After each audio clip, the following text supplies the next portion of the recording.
To break a system effectively, you first have to understand the plan. Welcome to Pentesting Fundamentals. I'm Saber. While Neo and Cypher build the walls, I'm the one hired to test them.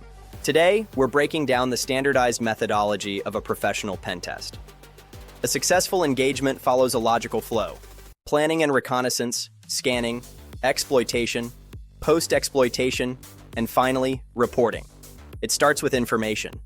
Planning sets the scope, while recon and scanning identify the specific targets and vulnerabilities in the infrastructure.